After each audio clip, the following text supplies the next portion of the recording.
19 फरवरी 2003 के दिन दिल्ली पुलिस के स्पेशल सेल में काम कर रहे एसीपी प्रमोद कुशवाहा का एक स्कूल में विवेक ठाकुर आता है। विवेक बेरोजगार था और नौकरी की तलाश में दिल्ली आया हुआ था।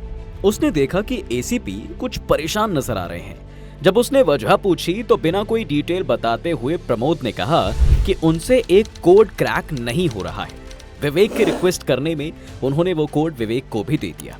एसीपी प्रमोद के इस फैसले से भारत में एक बड़ा आतंकवादी हमला होने से बच गया।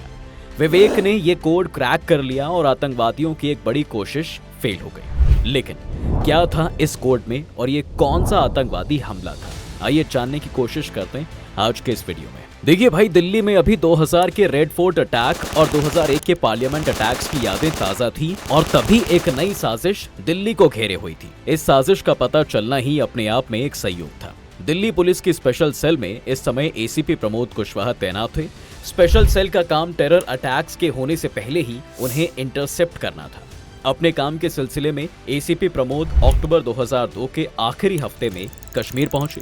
यहाँ पर वो कई ऑफिसर से मिले और जिस केस के लिए वो वहाँ पर गए हुए थे उसके बारे में जानकारी जुटाने लगे। यहाँ पर उन्हें बीएसएफ का एक डेप्यूटी कमांडेंट मिलता है जिसने उन्हें बताया कि हाल ही में एक टेररिस्ट को सिक्योरिटी फोर्सेस ने मार गिराया है। इस आतंकवादी की जेब से एक डायरी भी मिली थी जिसमें कई तरह की एंट्रीज थी।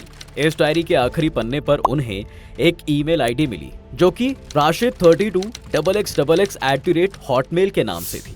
एसीपी ने इस ईमेल आईडी को अपने पास नोट कर लिया और वो वापस दिल्ली चले गए। यहाँ पर उन्होंने ये ईमेल आईडी स्पेशल सेल के हेड नीरज कुमार को दिखाई और कहा कि वो इस पर काम करना चाहते हैं। कुछ दिनों के बाद एसीपी प्रमोद ने इस ईमेल के आईपी एड्रेस को ट्रेस कर लिया जो कि दिल्ली के अलग अलग साइबर कैफेज से थी। ये बात अपने आप में हैरान करने वाली थी कि कश्मीर के एक आतंकवादी की जेब से जो ईमेल आईडी मिली उसे दिल्ली में कोई इस्तेमाल कर रहा था। इसके बाद उन्होंने इस ईमेल आईडी की जांच शुरू कर दी। उन्होंने देखा कि 1 फरवरी 2003 के दिन ये आईडी पहाड़गंज के एक साइबर कैफे में इस्तेमाल हुई थी। इसके 2 दिन बाद यानी 3 फरवरी को ये आईडी दरियागंज के एक साइबर कैफे में ऑपरेट हुई थी और 4 दिन बाद 7 फरवरी के दिन इसे मोती बाग में इस्तेमाल किया गया। जो भी इस ईमेल आईडी को इस्तेमाल कर रहा था वो एक साइबर कैफे में जाने के बाद दोबारा वहां पर कभी नहीं जाता था। इससे उनका शक और बढ़ने लगा। साथ ही पुलिस ने जब इन सभी साइबर कैफेज की लोकेशन को मैप पर पॉइंट किया तो ये देखा गया कि सभी साइबर कैफेज की लोकेशन सेंट्रल दिल्ली के एरिया में ही थी। इसके बाद स्पेशल सेल की कई टीम्स इस एरिया में तैनात रहने लगी ताकि अगली बार ये ईमेल आईडी कहीं लॉग इन हो तो तुरंत जाकर उसे पकड़ लिया जाए। इसके अलावा कई अंडरकवर ऑफिसर्स दिल्ली के अलग अलग साइबर कैफेज को भी विजिट करने लगे, लेकिन वहां पर उन्हें कोई सफलता हाथ नहीं लगी। इन अंडरकवर ऑफिसर्स से जाकर एक और काम किया। ये लोग अपने साथ एक फ्लॉपी डिस्क ले जाते जिसके अंदर एक खास सॉफ्टवेयर था। उन्होंने ये सॉफ्टवेयर इन कैफेज के कंप्यूटर्स में इंस्टॉल कर दिया। ये एक ऐसा सॉफ्टवेयर था जो ईमेल में कुछ कीवर्ड्स के इस्तेमाल होने पर तुरंत स्पेशल सेल को आगाह कर देता था। ये कीवर्ड्स थे फुटबॉल, नेहा, स्टूपा, चाचा जी और लव यू। अब ये कीवर्ड्स खास तौर पर इसलिए चुने गए थे क्योंकि जब इस ईमेल आईडी से भेजे जा रहे मेल्स को ट्रैक किया गया तो उन्हें एक पैटर्न मिला। जो भी इन ईमेल्स को भेज रहा था वो इंसान ईमेल की शुरुआत और अंत के टेक्स्ट को ऐसे लिखता था जैसे 2 लवर्स के बीच में बात हो रही हो, लेकिन ईमेल के बीच असली मैसेज होता था। जैसे कि राशिद के इस ईमेल एड्रेस से stupa@hotmail.com के ईमेल एड्रेस पर एक मेल भेजा गया था। इसमें लिखा था, My dear darling, I am so happy that you love me and you are made for me.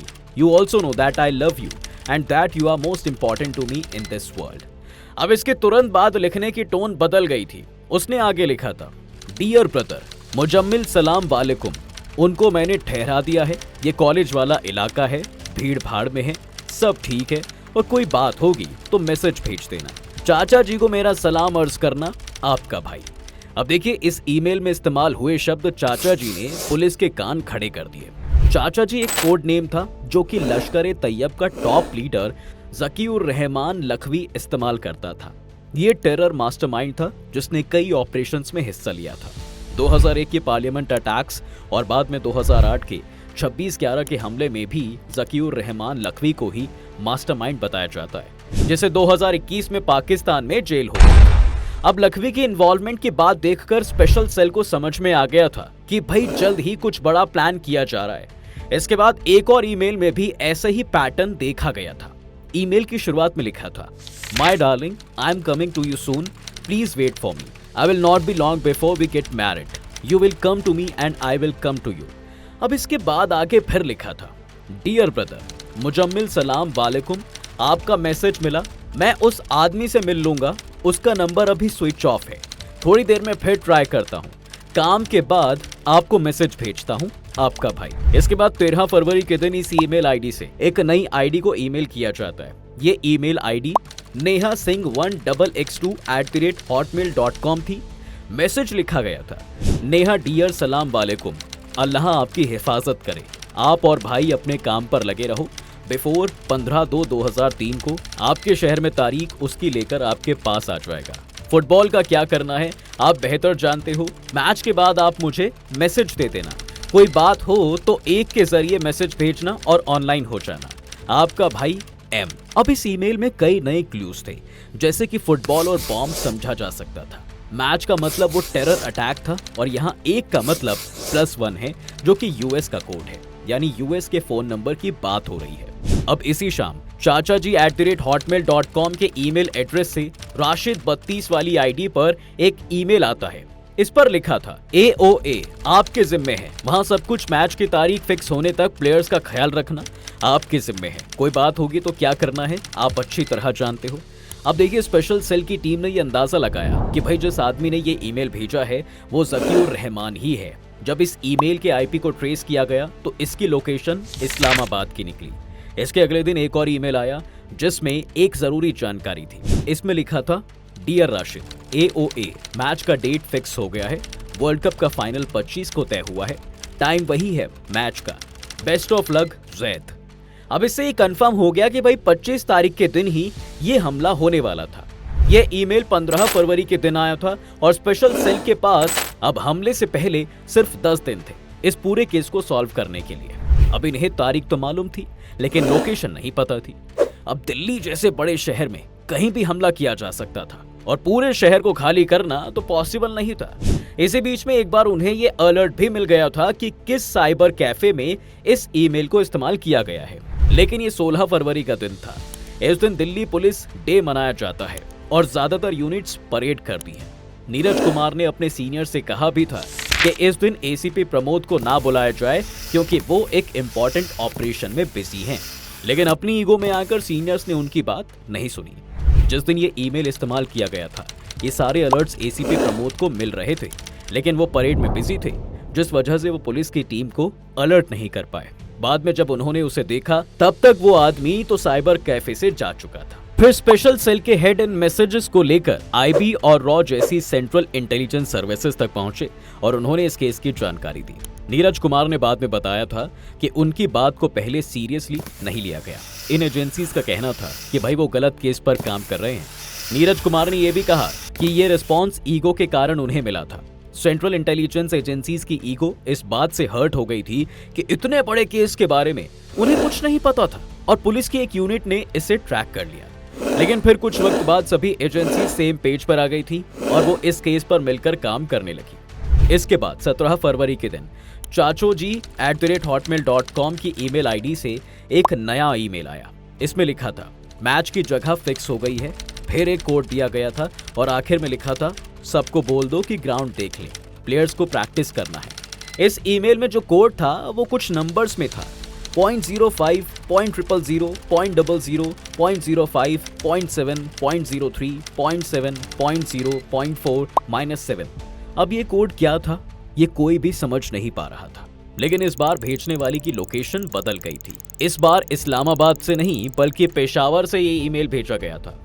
इसके बाद 18 फरवरी के दिन एक और ईमेल इंटरसेप्ट किया गया जो कि पुराना मकान @hotmail.com की आईडी से भेजा गया था। लेकिन इसमें सभी कुछ उसी नंबर्स वाले कोड में लिखा हुआ था जिसे समझ पाना नामुमकिन था। 25 फरवरी को हमला होना था और अब स्पेशल सेल के पास सिर्फ 7 दिन का ही वक्त था इस कोड को क्रैक करने के लिए। इसके बाद ये कोड कई गवर्नमेंट रिसर्च ऑर्गेनाइजेशन समेत सीक्रेटली बहुत सी यूनिवर्सिटीज को भेजा गया था ताकि इसका पता लगाया जा सके। इंटेलिजेंस एजेंसीज के क्रिप्टोग्राफर्स भी इसे सॉल्व करने में लगे हुए थे, लेकिन किसी को कोई हल नहीं दिखाई दे रहा था। अब इसी बीच ACP प्रमोद कुशवाहा ने US में अपने एक दोस्त से बात की जो कि क्रिप्टोग्राफी कंपनी में काम किया करता था। उन लोगों ने इस कोड को क्रैक करने के लिए जो पैसा मांगा वो तो काफी ज्यादा था।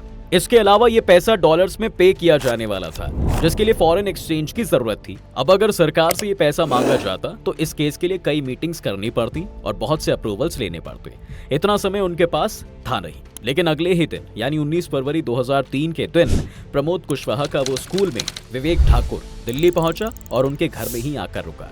अब जैसा कि हमने आपको शुरुआत में बताया कि उनके बीच जब बातचीत हुई तो फाइनली एसीपी प्रमोद ने उसे भी वो कोड दे दिया। इसके बाद वो अपने ऑफिस चले गए। लेकिन जब वो ऑफिस से बाहर निकल रहे थे तो उन्होंने देखा कि विजिटर सेक्शन में विवेक बैठा हुआ था। उसने कहा कि वो कोड सॉल्व कर सकता है, उसे रास्ता मिल गया है। एसीपी प्रमोद उस समय नीरज कुमार से मिलने के लिए उनके ऑफिस जा रहे थे। विवेक की रिक्वेस्ट करने पर वो भी उनकी गाड़ी में बैठकर उनके साथ चला गया। गाड़ी में बैठे बैठे फाइनली विवेक ने ये गुत्थी पूरी तरह से सुलझा ली। विवेक का कंप्यूटर्स और क्रिप्टोलॉजी में कोई बैकग्राउंड नहीं था। एसीपी प्रमोद को पहले उस पर विश्वास नहीं हुआ था कि जिस कोड को इंटेलिजेंस एजेंसीज तक हल नहीं कर पा रही हैं, उसे विवेक ने कैसे हल कर दिया होगा। दोनों के बीच गाड़ी में कोई बात नहीं हुई, लेकिन विवेक लगातार अपने काम पर लगा हुआ था। फिर उसने एसीपी प्रमोद को फाइनली बताया कि भाई उसे जो है सॉल्यूशन क्या मिला है। विवेक ने देखा कि वो नंबर्स यहाँ पर थे वो किसी एक अल्फाबेट को डिनोट करते थे, जैसे कि 0.00 का मतलब यहाँ पर A था, 0.01 का मतलब B, इसके बाद 0.09 तक ये नंबर्स जाते थे। फिर अगले लेटर के लिए वो 0.000 से शुरुआत करते थे। जैसे अगर 0.09 का मतलब J है तो 0.000 का मतलब K होगा, और इस तरह ये पैटर्न चलता था। अब इसे टेस्ट करने के लिए उन्होंने एक ईमेल पर उसे ट्राई किया। इस ईमेल में लिखा था, dear Rashid, please make a new ID and then mail me on my present ID 002.1.004.7.09.7.07.007.7. इस कोड को सॉल्व करने से आंसर पुराना मकान मिलता था और इसी ईमेल आईडी से फिर अगला मेल आया था। अब उन्होंने उस मेल को डिसाइफर करना शुरू किया जिसने लोकेशन दी गई थी। उन्होंने जब इस कोड को सॉल्व किया तो आंसर इंडिया गेट X आया। ये आखिर का X एक टाइपिंग मिस्टेक थी और अब स्पेशल सेल को समझ में आ गया था कि 25 फरवरी के दिन इंडिया गेट पर अटैक किया जाना है। इसी दिन इंडिया गेट के आसपास बैरिकेड्स लगा दिए गए जो आज तक तैनात हैं, वरना उससे पहले तक लोगों को इंडिया गेट के पास जाकर उसे छूने की भी इजाजत थी। 22 फरवरी की आधी रात को उस समय के गृह मंत्री LK आडवाणी के साथ फिर एक मीटिंग की गई। इस मीटिंग में LK आडवाणी को नीरज कुमार ने एक प्रेजेंटेशन देते हुए पूरे केस की हिस्ट्री और इस कोड क्रैकिंग के बारे में बताया। इस मीटिंग में ही ये डिसाइड किया गया कि अगली ही सुबह यानी 23 फरवरी के दिन इंडिया गेट पर आर्मी तैनात कर दी जाए। अगली सुबह जॉगिंग करने वाले लोग वहां आर्मी का जमावड़ा देखकर हैरान रह गए। आर्मी अपने फुल गियर में मशीन गन्स और मिलिट्री टैंक्स के साथ वहां पर तैनात थी। 23 फरवरी का दिन इसलिए भी चुना गया था क्योंकि एक ईमेल में ये भी कहा गया था कि हमले से 2 दिन पहले यानी 23 फरवरी के दिन ये टेररिस्ट लोकेशन को देखकर आएंगे ताकि वो बेहतर प्लानिंग कर सके। इसलिए जब वो लोग वहां पर पहुंचे होंगे और उन्होंने वहां आर्मी को देखा होगा तो वो समझ गए होंगे कि भाई उनका प्लान जो है एक्सपोज हो गया है। यही वजह थी दोस्तों कि उस दिन के बाद इनमें से कोई भी ईमेल आईडी फिर कभी एक्टिव नहीं हुई और 25 फरवरी को भी कोई अटैक नहीं किया गया। लेकिन ये आतंकवादी कौन थे और इसके बाद कहां चले गए, ये जानकारी भी फिर कभी पता चल नहीं पाई। अगर स्पेशल सेल के पास कुछ समय और होता तो शायद वो इतनी जल्दी ये रिवील ना करते कि उन्हें आतंकवादियों का प्लान मालूम है। लेकिन लोगों की सुरक्षा को उन्हें पहली प्राथमिकता देनी थी और इस तरह से भारत के दिल्ली में एक बड़ा बम धमाका होने से बच जाता है। इस केस को शायद कभी ना सॉल्व किया जाता अगर सही समय पर विवेक ठाकुर एसीपी के पास ना आया होता। लेकिन शायद उस दिन किस्मत भारत के साथ थी।